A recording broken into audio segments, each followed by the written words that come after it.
Charlie Fox Whiskey, do you have the weather at Muskoka and do you know which approach you'd like?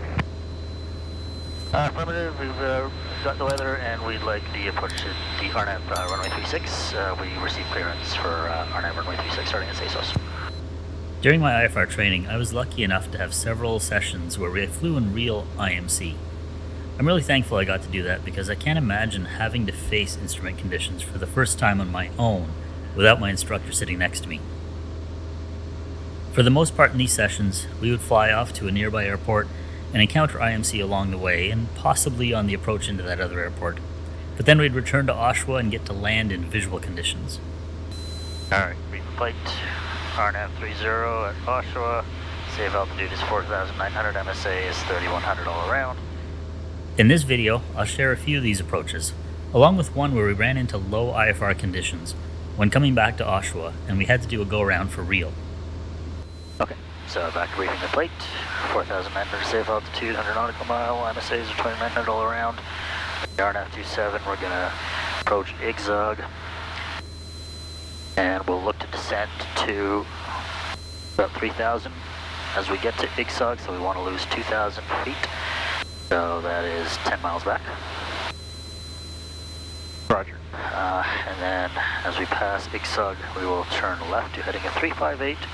Plan to descend at 2,200 on that leg, and then left at Irland to heading at 268, stay at 2,200. We will intercept the glide slope at about 4.8 miles out, descend down, assuming we have LNAV, minimums are 1,140 feet, and then on the missed approach, track runway heading, or maintain runway heading at 268, actually a track of 268, climbs at 2,900 at Edmund, and then contact Toronto again from there. The destination airport we used most often for our IFR training is Peterborough, CYPQ, which is about 30 nautical miles northeast of my home airport of Oshawa. It's a perfect place to head to for IFR training. It's got a wide 6,000 foot long runway, bright runway lights, and quite often it's socked in with low clouds and mist in the mornings. Even in the afternoons and evenings though, we'd often encounter low clouds, even when Oshawa was severe clear. Getting ahead of the airplane is all about predictability, so if you are able to predict things and predict performance, once again, that's another way that pros get ahead. Right. It's how they make it look like they're doing things very fast, but they look very smooth. It's because they always know the next step. Yep. And an amateur will try, and they'll just try and do everything quick. I just want to make a call. Peterborough traffic, Golf Charlie Foxtrot Whiskey, beginning the RNAV runway 27 approach, anticipate the field in 7 minutes. Peterborough traffic. Good call. Are you deliberately trying to distract me to see if I remember? No, I was just going on. Okay. Wind me up, and I just don't go for forever. In this particular session, we did a longer than usual flight, with approaches into Peterborough, Muskoka, and Lake Simcoe airports before returning to Oshawa, and we got IMC conditions most of the way. It was a great lesson that forced me to brief a bunch of plates along the way, 2 of them at airports I'd never flown IFR to before. Muskoka Airport has a large runway, 150 feet wide by 6,000 feet long, with LNAV approaches on runways 18 and 36. It's up in cottage country with lots of small lakes and rugged terrain that's not very friendly for landing on if anything goes wrong.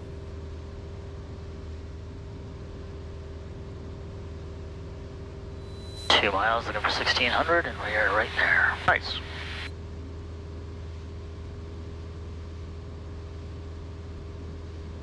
Minimums are 1420. Roger.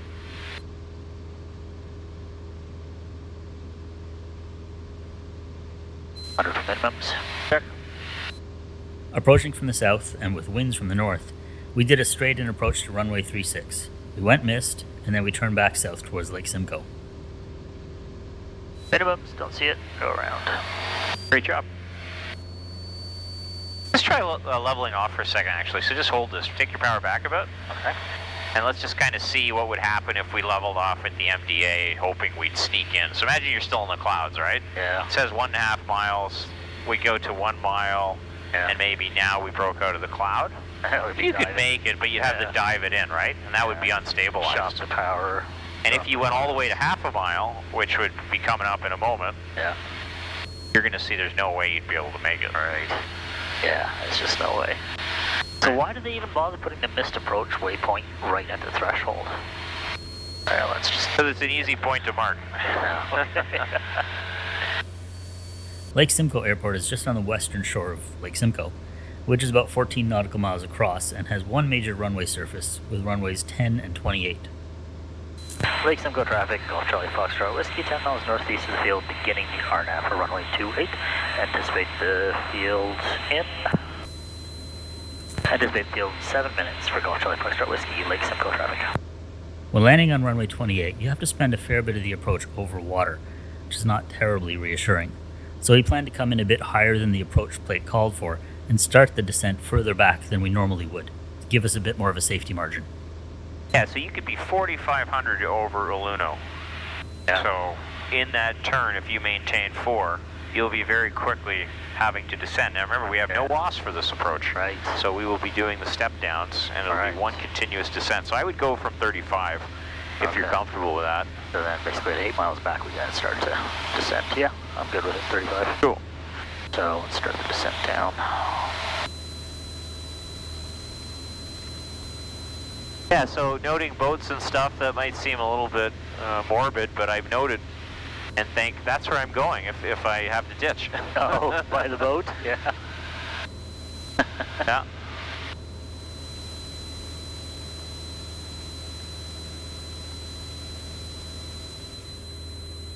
Okay, gear down and lock. Do the gump smash your prop full forward. Seats and harness secure. Good on the right. Secure left. Alright, we are almost at 8.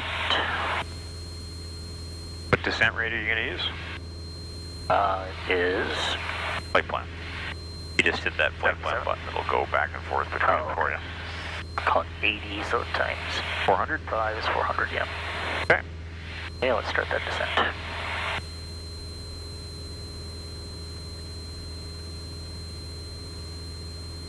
Now we got LNAV active. Yeah, LNAV is confirmed. Lake Simcoe traffic, Golf Charlie Foxtrot Whiskey on a 5-mile final runway 28. To be a missed approach, Lake Simcoe traffic. And 27 at 5, so we're just slightly low. And there's no risk being a little low. I mean, you just go missed approach sooner. The risk would be that you don't get in at your minimums. Yeah. If you were actually in minimums. You could drop down right now if you wanted to 1205 if it was the LPV, or 1380, I guess. In this. Technically, you could level off there, but if you do that on the flight test, you'll get a 2. Oh, yeah? You're only allowed so many 2s. They want you to treat an MDA as a decision altitude. Okay. So you just go around. Because it's unstabilized to level off. 4 miles and 2280. Perfect. You're exactly on slope. 500 feet to minimums. Check. 100 feet to minimums. Check.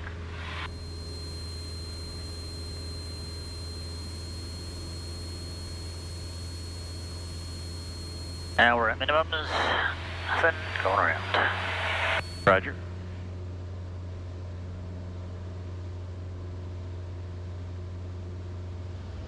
As we headed back to Oshawa on one of these training flights, a low-level cloud layer came in from the north and socked Oshawa in pretty good before we could get back.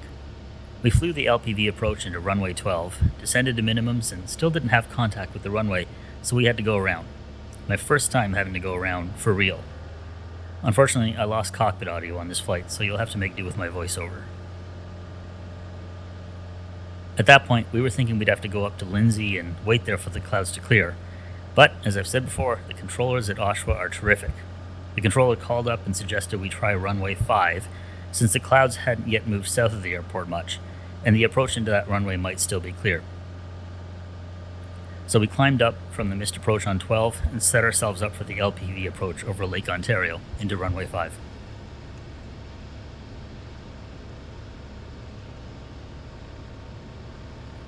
Given the option, I wouldn't want to be doing that approach under normal circumstances. Flying in a single-engine plane over Lake Ontario to do an approach is a bit nerve-wracking, but this was not a normal situation. Thankfully, all went well, and we broke out of the clouds with time to spare, and were able to land back at Oshawa.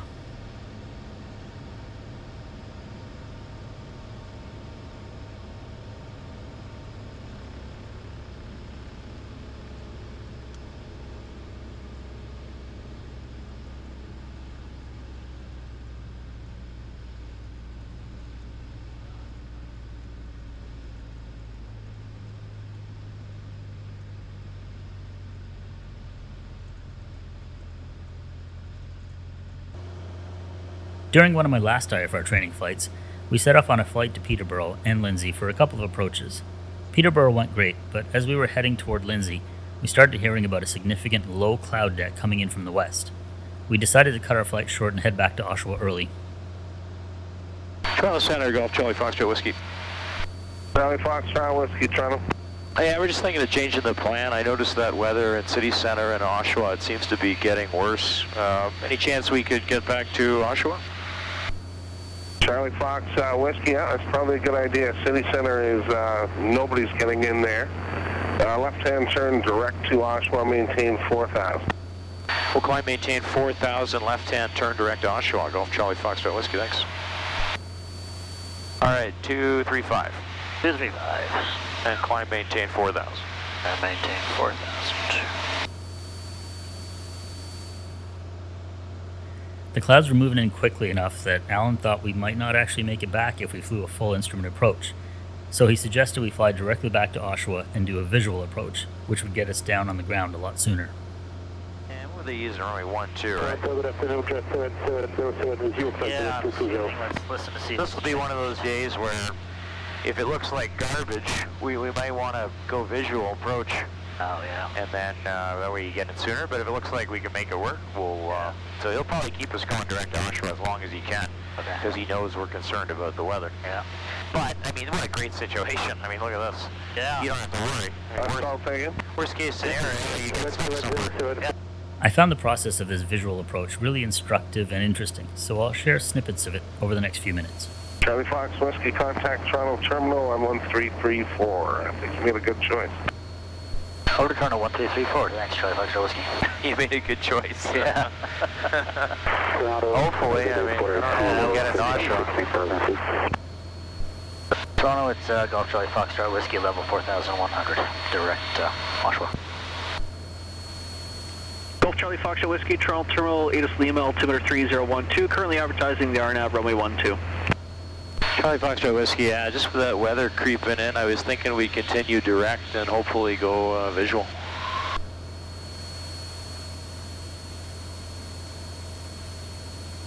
Charlie Fox Whiskey, check remarks.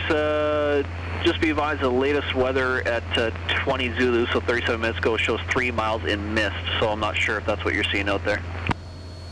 Yeah, when we departed, we saw that. It's our home airport. We're pretty comfortable, possibly even a contact approach if we have to get it. But yeah, we continue, get a little closer and take a look. Okay, and sorry, which runway are you playing that for? 1-2 would work. Yankee Romeo Whiskey Tower, as much as able, please expedite climb to 3,000 feet. Traffic about 10 miles northeast inbound. Beechcraft Sierra descending out of 3,000 for a visual or contact approach for 1-2. Expediting climb to 3,000, Yankee Romeo Whiskey. All right, we're looking good. I like that if they're departing people. Yeah. .407. Charlie Fox Whiskey Airport, 8 miles, 12 o'clock, and there's an aircraft turning northbound 12 o'clock, and about 4 miles, 2700, a Skyhawk. Charlie Foxtrot Whiskey, Roger, we're looking. I've got the airport in sight. Okay, Charlie Fox Whiskey, clear visual approach runway 12, contact tower 120.1. Clear the visual approach, contact the tower 120.1, Charlie Foxtrot Whiskey.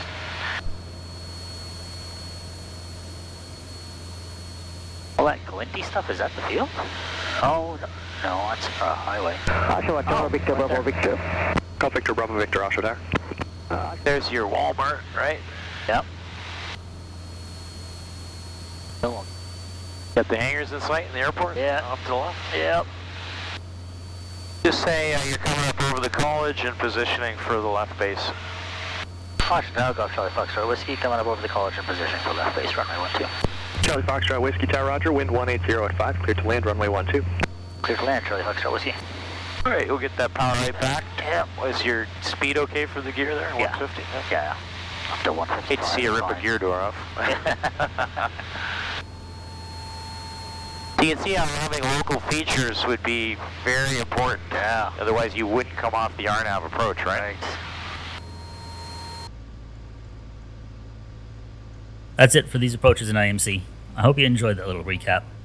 After landing, Alan spent several minutes debriefing the entire flight and gave me some pointers for the instrument flight test that was coming up. and I think it was a very helpful and interesting debrief, but I'll leave that for the next video. Thanks for watching. As always, if you enjoyed the video, give it a thumbs up and subscribe to my channel so you don't miss the rest of this series. Until next time, fly safe. Yeah, so what situation would have had to do, or not had, but could we have tried the contact approach? So you'd have to be very familiar with the field. If the visibility dropped below you'd have to have 3 miles. 3 miles of visibility. So because the visibility was 3 miles, we just did the visual. But if it was 1 mile, oh yeah, right, I could have said, oh, I'll just take the contact approach, or less than 3 miles, right? Yeah. But, you know, and there's no rush. I mean, we could have just maintained 3200 and overflew the airport if we wanted to, right? And then we could have went to the other initial approach fix.